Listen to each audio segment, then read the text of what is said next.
Yeah, so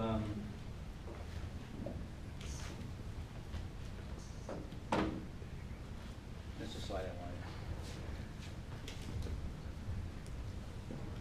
So what we're doing here is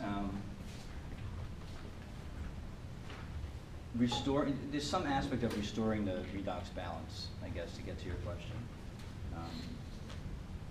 We have this is the movement into the mitochondria for purposes of just main energy pathways. But if we're going to go back up, we have to start from there because there's no reverse reaction to go from pyruvate to PDP, because that's the irreversible one in the forward direction.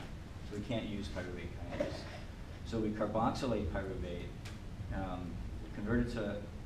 which converts to oxaloacetate, converted to malate. Malate goes out, and then the malate gets converted back, and then we have the other unique enzyme in the cytosol. Right. So in this case, we've got a way of moving NADH equivalents out.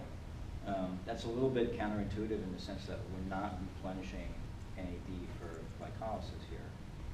Right.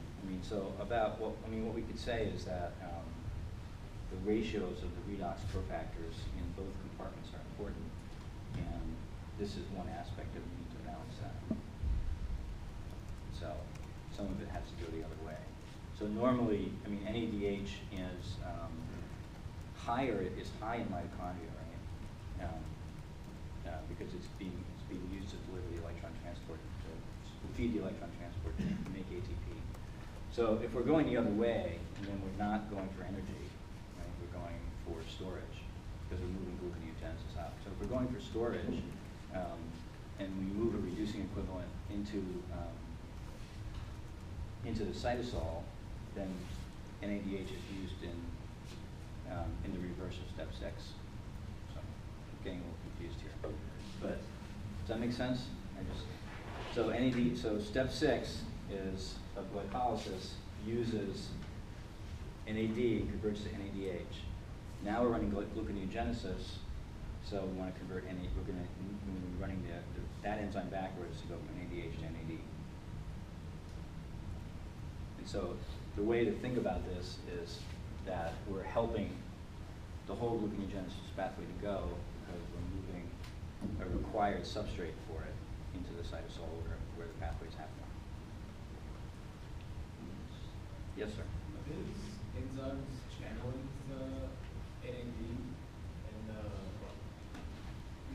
basically it isn't staying localized nearby the mitochondria as it's coming out, and then, or does it diffuse out into the cytosol? I don't think there's any particular channeling of NAD. So there's no movement of NAD per se here, right? There's just conversion. There's a decrease there's basically a change in the NAD to NADH ratio in both compartments in such a way as to favor the kind of metabolism which is to build up and store energy-rich molecules. Right. Is that within the different areas of the cell? Is it like an area that's more, like for example, like we're saying near the mitochondria, it's where you're going to find, let's say, a reductive environment within the actual cell, and then let's say somewhere by the cell membrane, for example, it's less reductive because the NADH has already been used before it even gets out. You mean, could there be little micro compartments where the redox potential varies inside the cell? Yes, so maybe like a concentration gradient within the actual cell as. Sure. Yeah. I mean, you're asking a very tough question because you're asking about the sort of substructural details of metabolic segregation in different parts of the cytoplasm of a cell, and a lot of that we don't know about. I think it's reasonable to suggest that such concentration gradients exist and that they probably have physiological importance, but you're kind of beyond the scope of what we're doing here. Yeah, and I don't know the answer.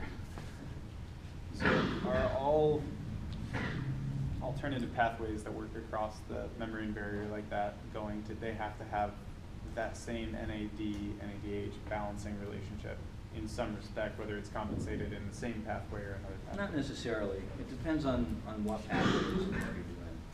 So you can change that concentration with one of the gradients or one of the pathways and kind of just say we're making a more energy-rich environment. Yeah, I guess so. Or else you could move metabolites that you know, don't really have much directly to do with the redox balancing. You know, like if you're moving fatty acids into the mitochondria to hydrolyze them in beta oxidation, the burden of beta oxidation. You know, yes, you're going to need a lot of a lot of oxidizing equivalent to do that burning, right? To make a lot of NADH from the fatty acid.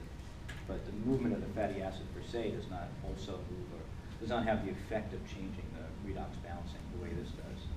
You know, this does because it's kind of like by design or by evolution, I guess you should say. You know, we're running compounds. You know, we could imagine, well, why don't we just run oxaloacetate right through and carboxylate oxaloacetate in the cytosol? I mean, why even go through malate? So we could say, well, there's a malate transporter and not an oxaloacetate transporter. But why is there not an oxaloacetate transporter? Well, maybe the reason there's not is because the cell, quote, wants this to happen. Right? The cell, it benefits the cell to not have an oxaloacetate transporter. Because if it did, then it wouldn't also move NADH equivalents across. Does that make sense?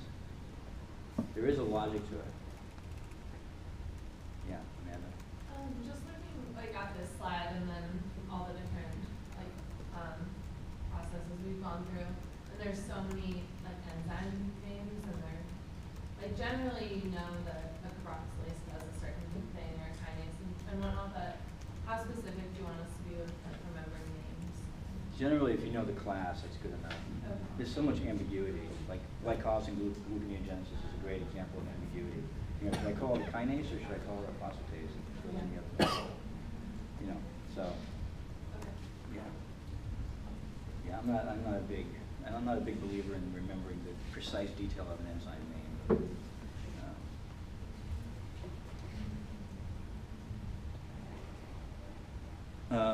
Okay, so should we go back to pathway lists, I guess? So let's see. We talked about. So I think that's most of the sugar pathways. Clearly, well, not all of them. So we have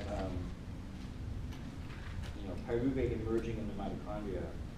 It's not a pathway, but I'll just mention, you know, pyruvate dehydrogenase complex as a separate enzyme, because so much happens there. You know, energy gets, ADP equivalents become generated. It's one step. It's the crucial step that feeds the TCA cycle. It's heavily regulated. It's got 5 cofactors on it. So it's almost like a pathway all in and of itself, even though it's only one enzyme. Right? So let's just say that that's a pathway. And then going from here, of course, we have TCA cycle. So you know, here you should know, you know, what are the cofactors, obviously, and what is each one doing, and the roles, and especially the lipoate and the channel. You don't be able to draw lipoate, but you should know it's on the lysine. It's got one flexible arm and it's moving around. Right? You have TPP in the first enzyme, in the first E1, so the first activity in the PDC, then the transacetylase, and then the third component, which I don't even remember the name, but it's a redox regenerating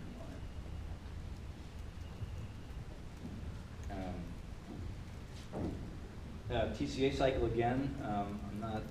You don't need to be able to draw the structures of metabolites per se. I presume if you know acetyl-CoA, oxaloacetate got transaminated from aspartate. So you have those 2 substrates that make citrate. Right? It's easy to draw the structure of citrate wrong, so you know, don't worry about memorizing the detail of it. But of course, you should know it's citrate. And then what goes on in the cycle? Right? There's 8 metabolites. There's a couple of oxidative decarboxylations where the CO2 gets spun off. Right? Those are also generating, because they're oxidative, they're generating reducing equivalent. So there you get NADH there. Those are irreversible steps. You should know which steps are reversible and which steps are irreversible.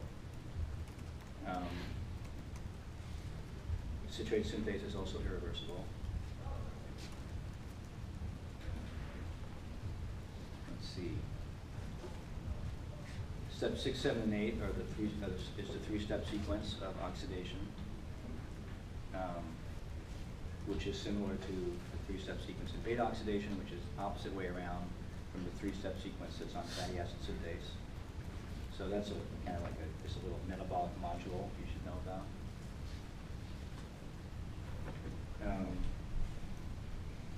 So let's see which.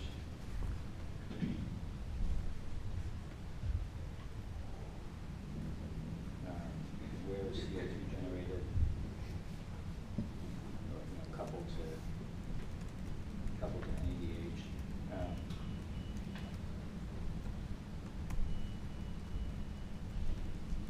I mean, we talked about some details in some of the mechanisms. So if you review those and you feel like you can get to a point where you feel like you can understand them, then I would almost certainly give you enough hints in a question so that it would jog your memory around some particular enzyme so that you would remember, for example, that a conatase has an iron sulfur cluster scent on it, and that's used as a Lewis acid but not as a redox cofactor. So stuff like that. Citrate synthase is driven, even though oxaloacetate concentration is low, citrate synthase is driven by the fact that you've got a high energy thioester bond coming out of acetyl-CoA. We've mentioned a lot of relevant, important facts, especially when they connect back to other parts of the earlier parts of the course. I would think that they're important.